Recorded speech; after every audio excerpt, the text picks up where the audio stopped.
लोकसभा चुनाव को देखते हुए चुने गए प्रत्याशी और उनके समर्थक चुनावी रण में जी जान लगाकर प्रचार प्रसार कर रहे हैं और इसी सिलसिले में जयपुर शहर से लोकसभा प्रत्याशी श्रीमती मंजू शर्मा जी का मालवीय नगर विधानसभा में प्रधान कार्यालय का उद्घाटन कार्यक्रम आयोजित हुआ, जिसमें जिलाध्यक्ष राघव शर्मा, कार्यक्रम आयोजक क्षेत्रीय विधायक श्री कालीचरण सर्राफ के साथ साथ बीजेपी की महिला कार्यकर्ता सरिता मित्तल और बड़ी संख्या में बीजेपी कार्यकर्ता और आमजन मौजूद रहे। जब प्रत्याशी मंजू शर्मा से पूछा गया कि चुनावों को लेकर उनकी क्या रणनीति है, तो आइए देखिए और सुनिए क्या कहा उन्होंने। चुनाव की तैयारी कैसी है और जो कांग्रेस पार्टी के अगेंस्ट में कैसा कंपटीशन आप उनको दे रही है? चुनाव की तैयारी बहुत शानदार है। भारतीय जनता पार्टी का कार्यकर्ता साल के 365-64 दिन काम करता है, इसलिए विशेष करने की ज़रूरत होती नहीं है, क्योंकि हमारी पकड़ घर घर में है। और जो योजनाएं केंद्र सरकार की, आदरणीय हमारे प्रधानमंत्री नरेंद्र भाई मोदी जी की जो योजनाएं हैं, उनको लेकर के जनता बहुत आशान्वित है। चुनाव की घोषणा हो गई है, प्रत्याशी बीजेपी की तरफ से बता दिए गए हैं। कांग्रेस के प्रत्याशी अभी भी कहीं पे भी उनकी लिस्ट नहीं निकल रही है, कुछ हो रहा है और ऐसे में पहली बार जो है महिला को आगे लाया गया है, नारी शक्ति को आगे लाया गया है। तो आप कैसे मंजू जी को सपोर्ट कर रही हैं?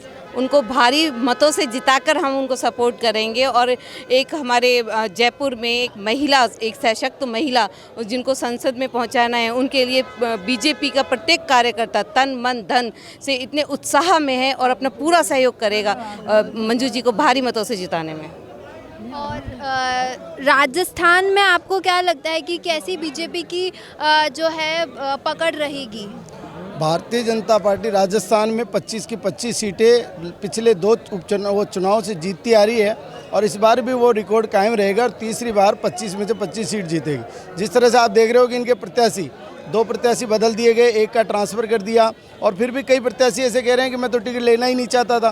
तो इससे साफ जाहिर है कि पूरे देश भर में मोदी की लहर चल रही है, भारतीय जनता पार्टी की लहर चल रही है और निश्चित रूप से ये कह सकते हैं, इसमें कोई अतिशयोक्ति नहीं कि बीजेपी 370 पार करेगी और एनडीए सरकार जो है वो 400 से पार करेगी, सीटें जीतेगी। जो कांग्रेस के प्रत्याशी हैं, कुछ हैं जो कि छोड़ के बीजेपी में शामिल हो जा रहे हैं, तो मतलब इससे साफ है कि बीजेपी की जो है इतना अभी सपोर्ट है कि कांग्रेस भी छोड़ के बीजेपी में आ रहे हैं। तो आपको क्या लगता है कि कांग्रेस का क्या कंडीशन होने वाला है इस लोकसभा चुनाव में? देखिए, जिस प्रकार से राजस्थान में जो बीजेपी का वातावरण बना हुआ है, उस वातावरण को देखते हुए कांग्रेस के प्रत्याशी खुद के टिकट पर हार मान चुके हैं।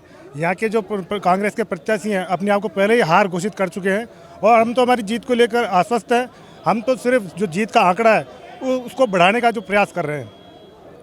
आपको क्या लगता है इस बार चुनाव के दौरान मतलब कोई तो होगा ऐसा, या कोई आपको लग रहा है कि कांग्रेस की टीम से कोई ऐसा कंपटीशन है हमारे लिए, तो वो कौन है?